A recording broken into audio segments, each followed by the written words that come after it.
This is a Fox News alert. President Obama earlier addressing the debt deal passed by Congress today, and in the process sounded a whole lot like he just gave a campaign speech. Voters may have chosen divided government, but they sure didn't vote for dysfunctional government. They want us to solve problems. They want us to get this economy growing and adding jobs. And while deficit reduction is part of that agenda, it is not the whole agenda. Growing the economy isn't just about cutting spending. It's not about rolling back regulations that protect our air and our water and keep our people safe. That's not how we're going to get past this recession. We're going to have to do more than that. And that's why when Congress gets back from recess, I will urge them to immediately take some steps. Bipartisan, common sense steps. All right, let's talk about it with Leslie Marshall, syndicated radio talk show host and Fox News contributor. And also joining her, Lars Larson, syndicated radio host as well. And I almost feel like I should ding a bell before we get started on this. But Leslie, I'm going to let you take the first bite at this apple. Is it a campaign speech? If it was, is it so wrong for the president to be doing that? I wouldn't think it would be wrong for him to do that, but I didn't hear any campaigning. I heard the president basically saying, okay, here is the next order of business. Here's what we're going to do when Congress gets back from their vacation. And quite frankly, I think the president needed to do this because there are many on the left like myself that said, what did you do, Mr. President? Did you sell the store for some independent votes, losing some liberal Democratic votes in the process?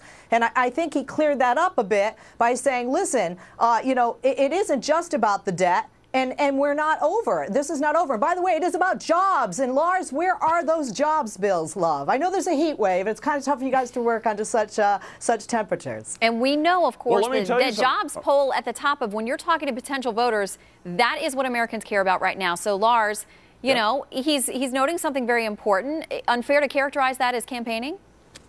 No, it's campaigning. He's been campaigning since 2 or 3 months into his Senate career. Remember that? Back when he was a candidate for president, the minute he had Washington, D.C. And the fact is, Leslie, you need to get that Obamacare plan to check your ears for hearing, because I heard him campaigning. He's suggesting that Americans need to choose something different. And when he says Americans didn't vote for dysfunctional government, if so, how do you explain the vote for Barack Obama? He's been about as dysfunctional as they come. He claimed that he could be bipartisan. He had to be dragged kicking and screaming to this plan. And the fact is that he hasn't done anything for jobs in this country. He wasted $830 billion in stimulus money that did not do what he said it was going to do. And now he says he will assign the Congress to come up with the solutions. Mr. President, you're the leader of the United States, at least for now, till January of 2013. You need to come up with some answers. And so far, your answers aren't working, and you are campaigning. Oh, by the way, happy birthday, Mr. President, at $38,000 a head, so he can spend $1 billion on his own re-election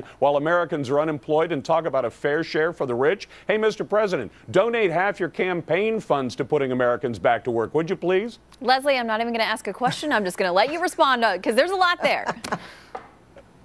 Okay, Lars, got the hearing checked, but I got to tell you, the heat has affected your brain, my love. The bottom line is, look at the polls. 6 polls show the American people wanted what the president proposed in April, which is a combination of tax increases along with spending cuts. At the end of the day, Lars, you yourself and the Republicans, all your buddies on the right, the conservatives, would have been happier with what the president wanted originally. You would have had more cuts at the end of the day. And he is speaking to the polls. The polls show that Americans are not only unhappy with him, more so unhappy with Congress. Congress' lowest approval rating of all time is happening right now, so he is actually speaking and echoing the sentiment of the people that he is commander-in-chief of. And Lars, listen, Leslie, Go ahead. Go ahead. Last week, the Rasmussen poll showed that most Americans, about 65%, believe that the Congress would cut too little. And this bill does cut too little. The president is wrong to talk about more tax increases as the way to prosperity. You cannot tax your way to prosperity. And all this baloney about how Clinton raised taxes and that made the economy roar. Let's talk about causation versus correlation. High taxes do not make an economy roar. What happens is American entrepreneurism makes the economy roar. McConnell was right when he spoke this morning on the Senate floor and said this doesn't nearly go far enough, but it's a good start. And that's all it is. We got to leave it right there. Ding. End of round. Get back to your corners. It ended on a friendly note. Thank you both for joining us on this debate today. God bless you, Leslie. Check Thank those you. ears.